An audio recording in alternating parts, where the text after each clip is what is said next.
I hate public bathrooms, don't you? I try to avoid them at all costs, but sometimes you just gotta go. And sometimes they're a little unclear about which bathroom is which, or it's in some other language to be clever or something. At a certain point, it's just time to wing it, and hope to God there's a urinal around the corner. The urinal is an ingenious invention for men. Based on the tree, it gives us a much cleaner and more vertical way to relieve ourselves, but only if designed right. Ever get those bowl urinals? It's there, with no walls, and you're just kinda hanging out there over it. Then, some bathrooms take the normal model too far, to the ground. Aim is a little more important when you're peeing right between your shoes. Despite their downfalls, you'd think that the convenience of urinals would make the men's room almost enjoyable. That's when the various men's room characters come into play. We'll start with the weight-behinders. Now, lines are usually more of a women's room ordeal, because apparently it's the place to be. But occasionally a men's room will have a line too. You already feel like you're on stage, and it doesn't help to have a weight-behinder breathing down your neck. Then there's the crowders. These guys take the urinal next to you, no matter what. There's conversationalists. Nice day out today, eh? What's even worse are the stall talkers. Hey, this place makes the best quesadillas, huh?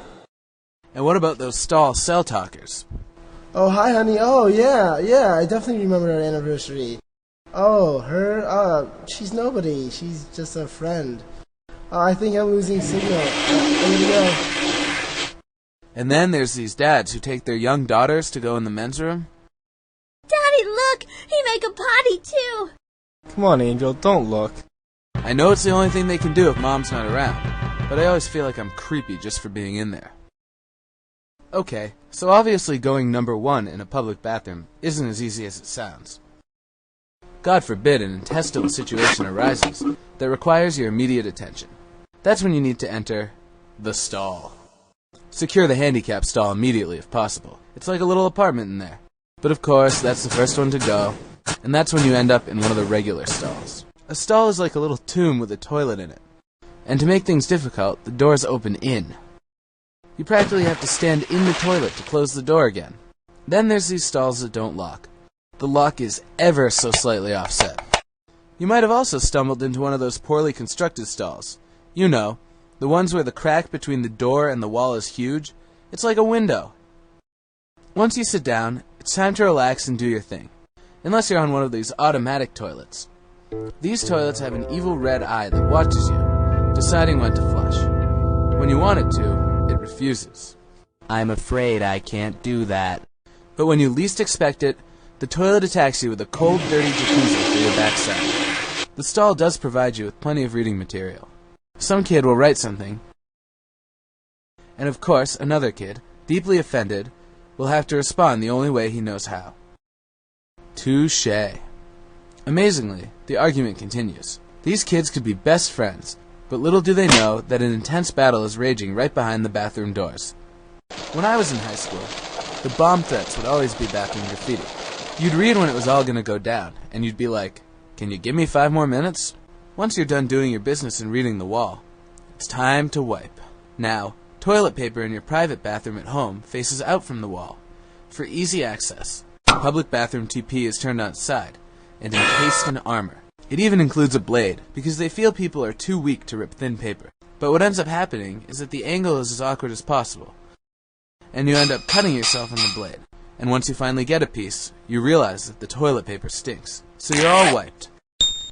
It's time to wash your hands. Some bathrooms have normal sinks, but most of them refuse to provide this convenience. There's the automatic sinks.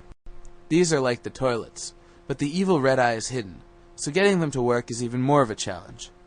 And once you do get them to work, there's no means of temperature control. But even worse than the automatics are the push sinks. These sinks have a diabolical design that requires you to push a giant metal button down to get a short stream of water. This places you in a race against the water that you just can't win. So you're finally all washed. All you gotta do is grab a paper towel. Problem is, and I don't know about you, but I haven't seen a normal paper towel dispenser in years. It's all hand dryers now, to protect the environment.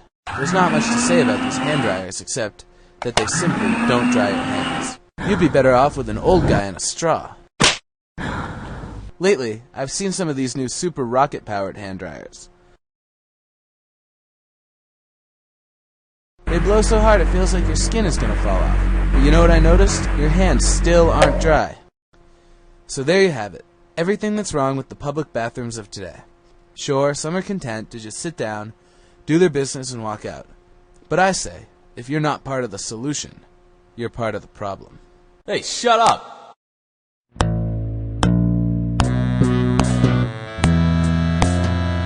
Thank you.